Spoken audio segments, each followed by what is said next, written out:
যে থাই traditional dress watt আরুন স্টেশনের আরও একটা রাস্তা আছে, অর্থাৎ আমরা একটা স্টেশন দিয়ে আসছি, আমার পেছনে আরও একটা স্টেশন আছে। ওয়াডারুন টেম্পলের সামনে আসি, আর পাশে আছে চাওফ্রা নদী। ওয়াডারুন টেম্পল পাশ দিয়ে একটা বুদ্ধিবৃক্ষ দেখতে পাবেন, আর এখানে ছবি তোলার জন্য অনেক সুন্দর সুন্দর স্পট দেখতে পারবেন আপনি। আমি যেদিকেই দাঁড়াই না কেন, মানে কামরার ভিউটা এত পরিমাণ সুন্দর আসে। দেখেন, এদিকে বলেন, ওইদিকে বলেন, মানে সব দিকে। এদিকে ঘুরাও, দেখেন এদিকে বোর্ড স্টেশনের আরও একটা রাস্তা আছে, অর্থাৎ আমরা একটা স্টেশন দিয়ে আসছি, আমার পেছনে আরও একটা স্টেশন আছে, এবং পাশে যায় আরেকটা মন্দির আছে। সেদিকে দুটো বড় বড় ডায়মন্ড দেখতে পারবেন, আর ডায়মন্ডের পেছনে আরেকটা বুদ্ধা টেম্পল। তো এখানে আর বেশি সময় কাটাবো না, আসলে অনেকক্ষণ থাকার প্ল্যান ছিল। আমরা সেই 1টা বাজে এসেছি, এখন 4টা বাজে, কোন দিকে যে সময়টা চলে গেল বুঝতে পারলাম না।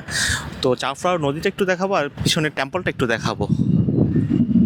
আরে আমাদের নামাই দিয়ে বোটটা চলে যাচ্ছে, তবে 1 সেকেন্ডও সময় দিবেন না, সাথে সাথে নামাই দিয়েই চলে যাবে। আর আমরা এখন ওয়াটপোর উদ্দেশ্যে রওনা দিব, এদিকে যাই, তারপর হচ্ছে আমাদের ওয়াটার পোর্ট টিকিট।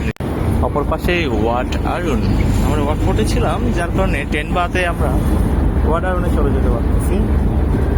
এই যে ওয়াট আরুনের ভিউ সমুদ্র থেকে, আর এই হচ্ছে চাওফ্রা নদী। আরুন টেম্পলের উপর উঠবো, আমার যে পেছনে যেটা দেখা যাচ্ছে ওইটা না, মেইন টেম্পল হচ্ছে এইটা। এখানে রোডের এমন একটা খারাপ অবস্থা, প্রচুর পরিমাণ রোদ, আর উপরে যখন উঠবেন তখন আরো বেশি রোদ। আর ওয়াডারুনের ভেতরের টেম্পল, কারুকার্য করা ভেতরে একটা টেম্পল, এবং সব পাশে বুদ্ধের প্রতিমূর্তি আছে। এই পাশটায় সম্পূর্ণটা হচ্ছে বুদ্ধের প্রতিমূর্তি। প্রবেশদ্বারটা এই পাশ দিয়ে।